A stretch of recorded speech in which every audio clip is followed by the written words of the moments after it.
Hi, I'm Callie and welcome to Cosy Reads, and in this video I am going to be paying some much needed attention to my Kindle because I've been ignoring her for a long time, and with the exception of NetGalley books, I cannot remember the last time I read a book from my Kindle.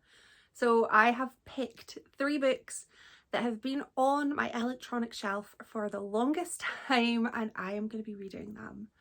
It's October, and for me this month is all about being cozy and then being kind of creeped out, but I'm still in cozy mode right now. So I've got some kind of murdery, mystery, small town kind of vibes planned.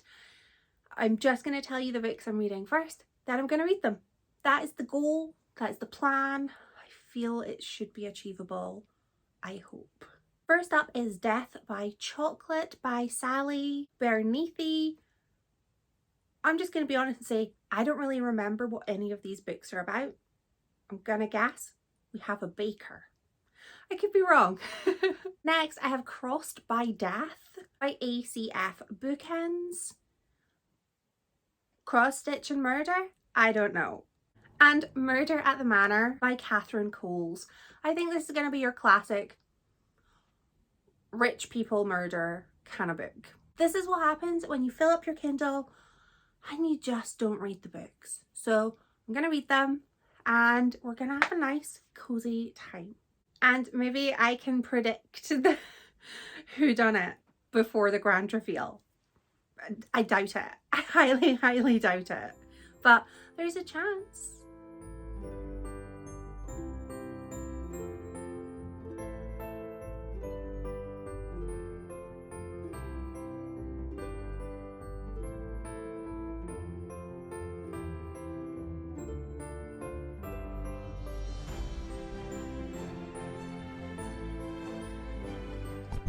I have finished book number 1, and I also went on the most charming autumnal walk. I saw a butterfly, and I would like you to think that I was very chill when I saw this butterfly. I wasn't.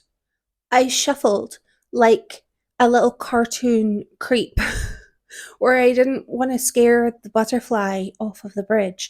So I got a little video of the butterfly and it made me just jubilant. I was so happy.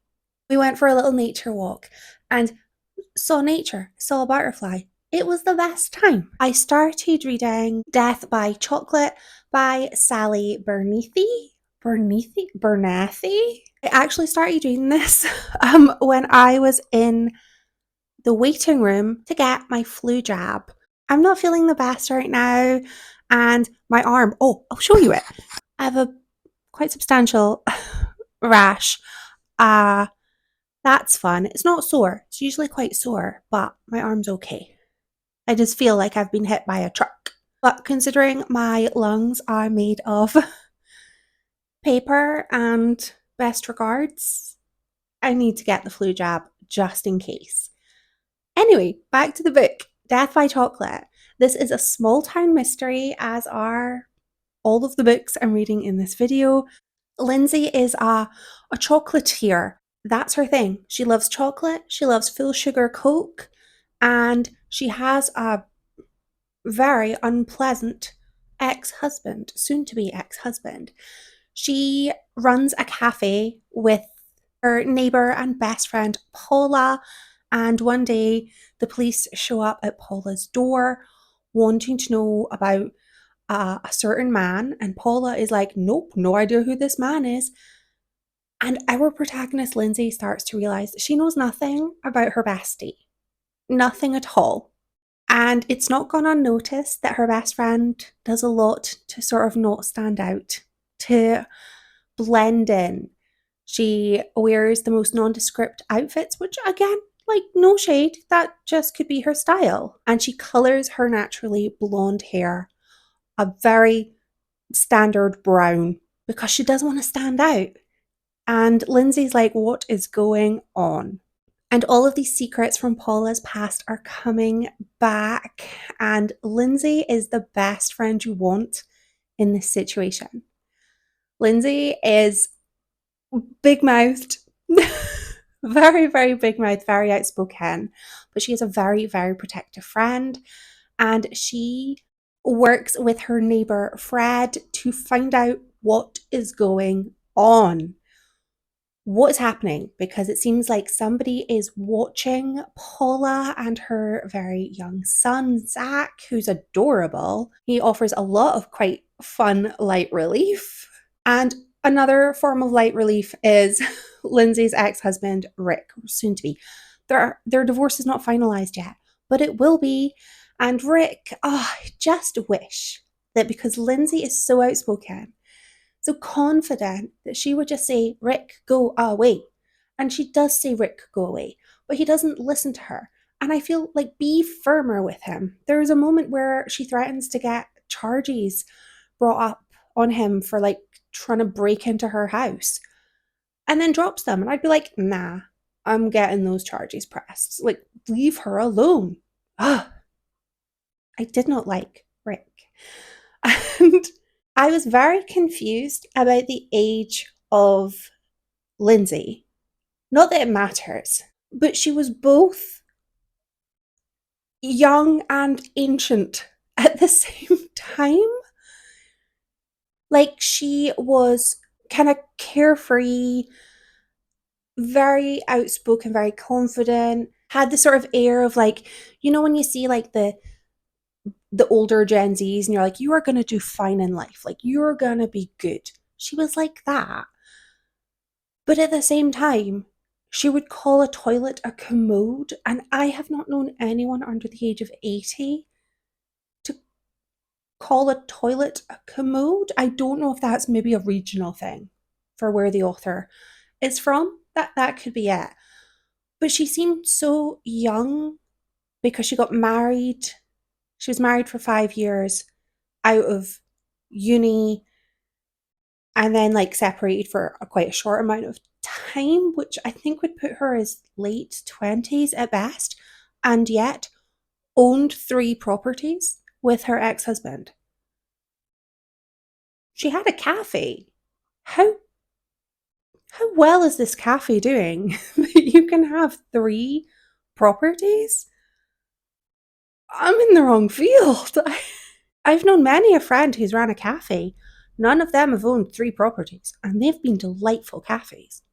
I was worried straight away that I maybe wasn't going to like this. I'm not interested in reading stories about abusive relationships.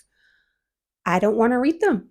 And I think that that's okay. But I felt that this book handled the more gritty topics with sensitivity. They were mentioned, but not in any great depth. And this was such a quick read. Like, I whizzed through it. I cackled. I had a really good time with it. All I wanted was a fun mystery, and I got it. And I didn't see the twist coming, even though the twist probably was really obvious. But I was like, ooh, what could it be? There were some hijinks. There were costumes. It was fun. It was silly. It was light.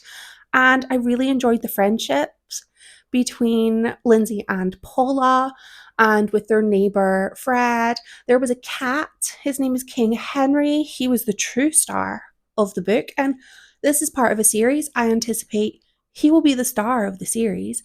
He's this big cat that just shows up one day and he's like a guard dog. He really likes certain people and is so friendly, and then there's bad people and he'll hiss. He'll just instinctively know that's not a good person. And Lindsay really warms to this cat and basically is like, fine, looks like I've got a cat now, because the cat is so protective of her. And it really helps her to work out if she can trust people based on whether the cat viciously attacks them or not. But I'm off to a good start. I gave this 3.5 stars, which on Goodreads I rounded up to 4. And the next book I'm going to read is the cross-stitch one, which has a title. I'm going to check it. Crossed by Death by ACF Bookens. This is another murder mystery. The protagonist, her name is Paisley. She's a single mum of a little toot, and she is a, I don't really know the official title of what her job is. She goes to like derelict places and takes stuff to sell, but like legally. Like she asks, like, "Hey, can I come in and have a rummage?" There's probably like a TLC series surrounding people who do this. It's just I've not known about this as a thing. She is going through an old gas station and finds a dead body. And we're going from there. There's going to be mystery. Who's the dead body? Why is the dead body? And is she going to make money selling the stuff that she picked up in that gas station? I do hope so. There's a cat on the cover of this book as well. And that wasn't intentional to have multiple books with cats, but I'm not mad about it. It's a big cat. I really like cats. Don't have one of my own, but I do love the cat next door. And I think he loves me too.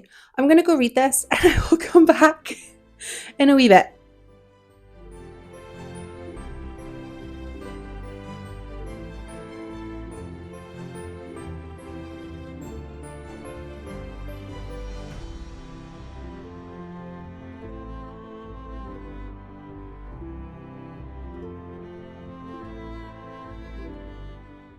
I have now finished reading book 2, Crossed by Death by ACF Bookens. This book focuses on Paisley, who is a 46-year-old single mum with a massive support system.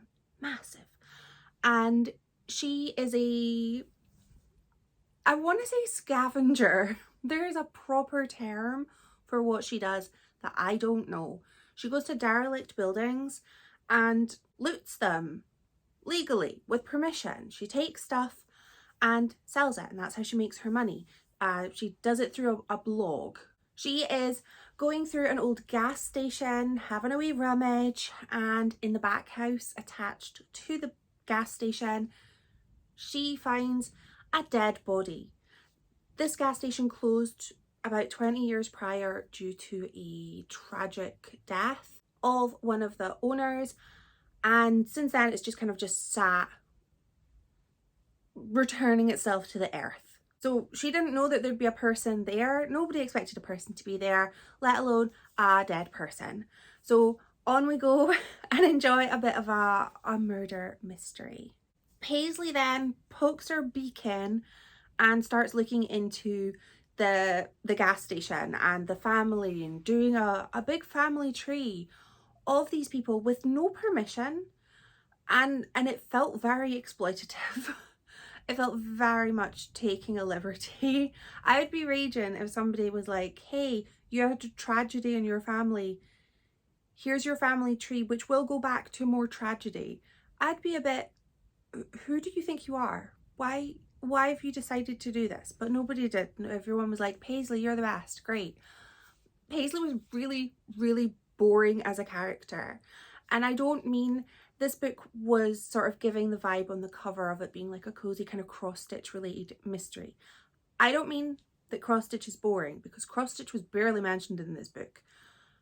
And I quite like cross-stitch, but maybe I'm boring. Paisley was boring because she had no personality. Absolutely no personality. Her only sort of drive is every, 3 sentences she would mention her kid. And I feel that in a book where a character is a parent, I assume, unless you tell me otherwise, that they're a big fan of their kid, because I expect that you would be a big fan of your kid. Paisley's child is an absolute horror, and if I hadn't already, about 30 years ago, decided I never wanted to have children, this child would have made me never want to have children. He is 2, and it's not fair. It's not fair to attack the child, but the child doesn't exist, so it's actually maybe okay. He is a terror. He like pulls the cat's tail because there's a cat. She walks around with a cat on a lead, and I'm like, yep, see a vision of my future. But she goes on about how patient the cat is with him pulling the cat's tail. At no point does she stop him from tormenting the cat. And he runs into people head first and she goes, ah ha ha ha. At no point does she go, hey, Sawyer, his name is Sawyer, we don't hit people with our heads. No point is that said. And he goes into all of these shops and just like pulls things off of the shelves and throws stuff about. And she just giggles about, oh, tornado. I'm like, do you want to parent your child at any point in this very short book? Bearing in mind that this child's behaviour was added in purposely for plot. He's not a real person. The author has added this and I assume it's for like comedic relief. But I'm like, I hate this kid. I hated him. He also had a double bed and I found it really strange that a 2-year-old would have a double bed. He's 2. Like, he's getting lost in that thing. Paisley also has a best friend and I feel that this book was perhaps, I don't know, I feel this was maybe self-published because there were a lot of conflicting sections in the book that I think an editor would have been like, do you want to check this little bit? And I've never written a book. Well, I've started writing, but I've never finished anything. So, you know, the author's doing better than me. She's finished. But there was a section where Paisley's best friend is called Mika. She runs a yarn shop, which sounds charming. I would definitely go there. And Mika is her friend from college. They went to college together, so it's assumed they're the same age. They also mention later that they are in their mid-40s. So I'm thinking, yeah, Mika is 46 like Paisley. But Mika also says that she has 9 grandchildren. And it's possible, but also give that lady a break. Don't be letting your child go and torment her shop.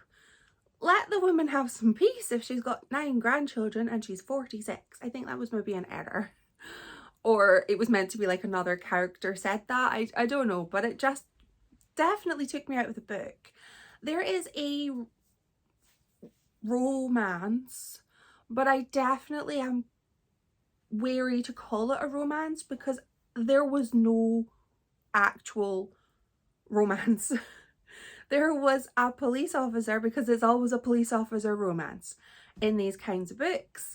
Even though I wish that sometimes things would change up a bit and it would maybe be somebody else. But Paisley starts making eyes at, well, she doesn't even make eyes. She decides that the police officer, because he goes, you can call me Santiago, because that's his name. Like, they don't have to have the formalities because he's guarding her house because she found a dead body under mysterious circumstances. And she's like, oh, he said I could use his name. I haven't thought about moving on with a new partner since I broke up with mine like a year ago. I'm like, he just said you can call him his first name. Is that flirting? Because the amount of people I've said can call me by my first name. I wasn't meaning to flirt. And then she would just overread into all of these things, like they went for coffee, he invited her and he paid, and she's going, oh, he's so into me. He was just kind of being nice. The murder itself, the mystery behind it, I quite liked, but it was really enjoyable at the beginning because I was like, what is going on? Arms and legs and all of these extra things, and I quite liked having this mystery build and build and build. But then something happened and the whole plot just became so predictable, and I was kind of disappointed because I wanted a mystery. I don't want to know who done it, and I knew who done it and I knew why they done it, and I just kind of was left a bit disappointed. I think this was just a bit too saccharine for me. It's not the kind of small town murder mystery I like. I like a little bit of bite, and I like my character to have just a smidgen of personality would be nice. I don't need a romance, but if you're giving me romance, give me romance. Give me witty bants. Give me like goo goo eyes. Don't just give me, he said I could use his first name. That's not romantic. I'm not buying it. I gave this 1 star. I didn't like it. I felt bored. and I just wanted it finished. I should have DNF'd it, but it's quite short and I thought, oh, I've already devoted some time to it. I didn't want it to be for naught, and now I have a 1-star rating, and that's gonna impact my overall rating. Oh well. I have not been up to anything of late other than reading. I'm feeling a bit better. So I did manage to go to Pilates, and so glad that it wasn't an ab day. It was like legs, and I could deal with a leg day. With the winter coming, I know we're only in autumn, I know, but the days are getting shorter. So the studio I was in has these massive windows, and the sun started to set while I was in class. So it's so gorgeous to be working out as the sun sets. It's so pretty. And that class does do a candlelit session, but it's quite late. I think it's like 7:30 on a Sunday, and I'm winding down for bath time at that moment. So I haven't been, but it sounds charming and I might go sometime. But that's all I've done. Read, Pilates, that's it. I'm gonna go get some fresh air because that would be nice. And then I'm gonna read my next book, Murder at the Manor by Catherine Coles. This is, as far as I'm aware, a murder mystery at a grand manor home, which is my bread and butter when I am having a murder mystery. I want a grand home. Ideally, I want the victim to be unlikable. I'd kind of like it to be a little bit of a locked room moment. So if I have all of those things, I'm sure I'm in for a good time. I will be back when I have updates.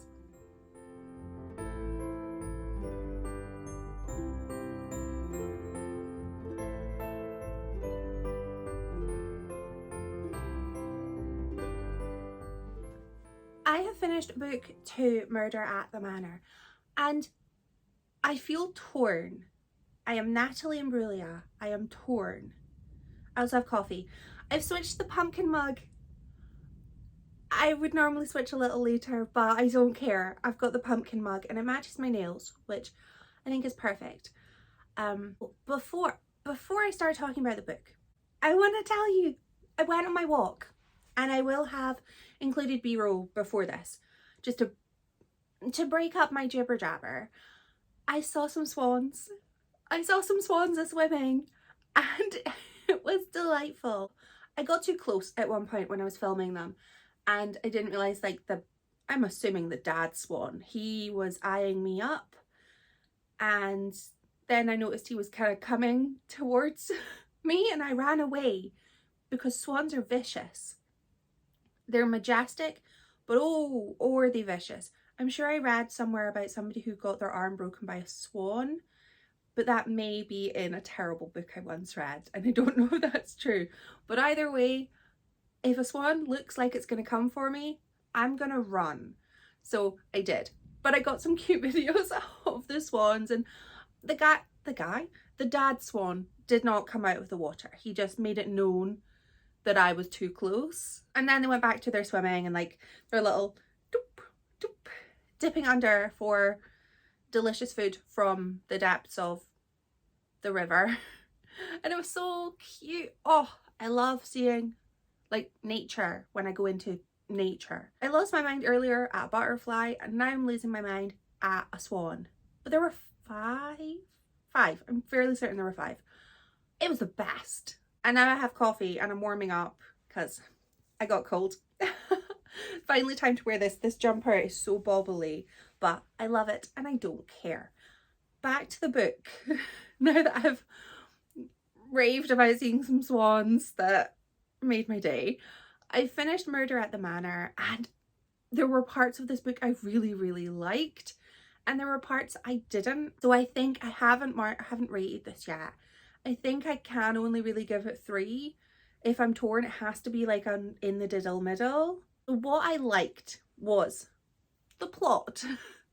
We have a grand manor home. We have an earl, and he's invited all of these people around. They're gonna do some rich people shooting because why? That's what they like. It's 1920, and It seems they've not had enough of guns, that they've decided they're gonna have a shoot. And so the Earl, who is a crotchety man, this is what I want, he invites everybody round. So he's got his son, who is the next in line, his wife, who is a very bad actress.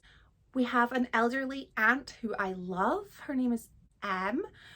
We have the next guy in line, Tommy, and his wife Evelyn. They are our main characters. The series focuses on them. Tommy is recovering from an injury in the war, so planning to go back to the army. He was previously in the police.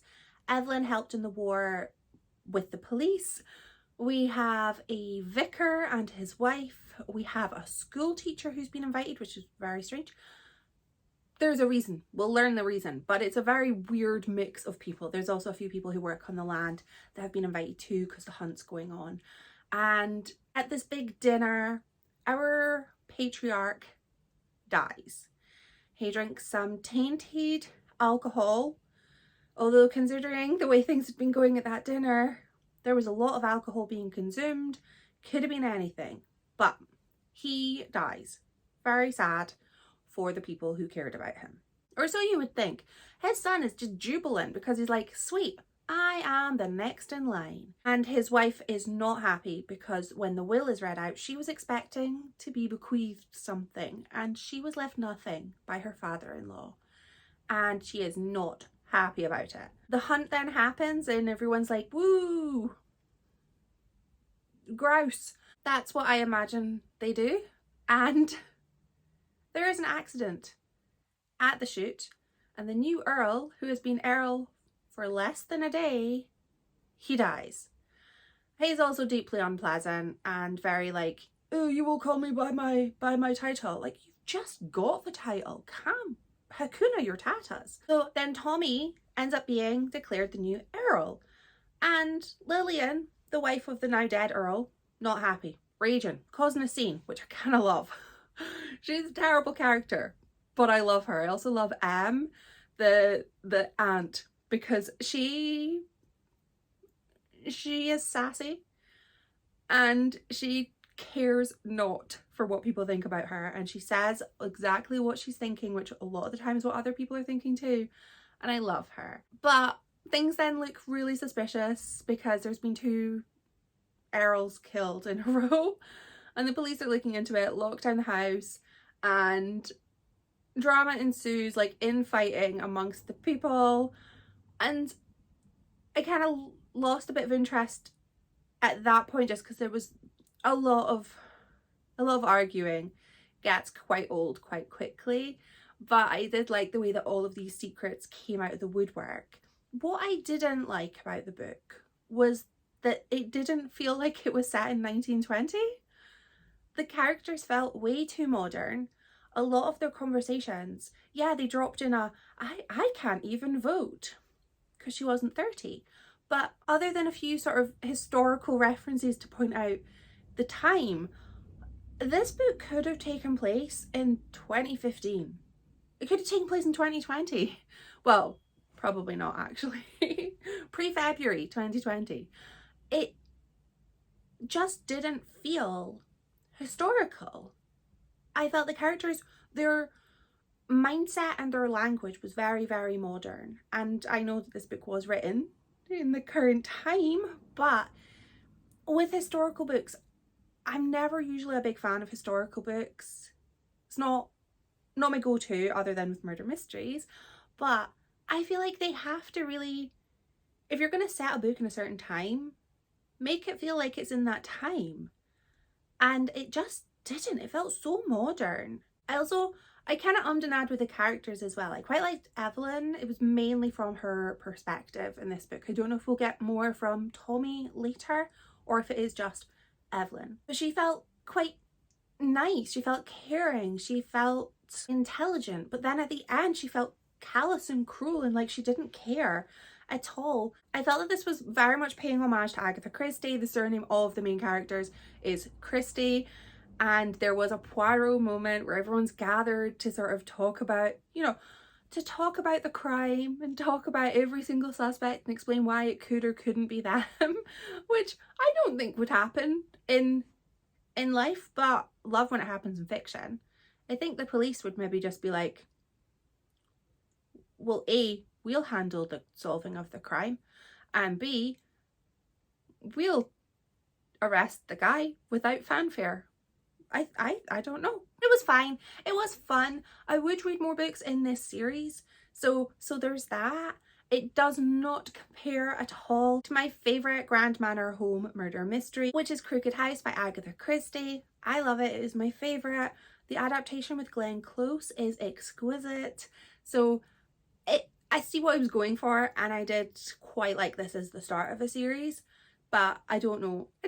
I'd maybe have to read more and see how it develops. That's my 3 cozy mysteries read, and good job I finished reading them because my Kindle has died. My Kindle is now at that stage in its life where when I click on a book, can't read the book. It tells me to delete it and then re-download it, but that's not working either.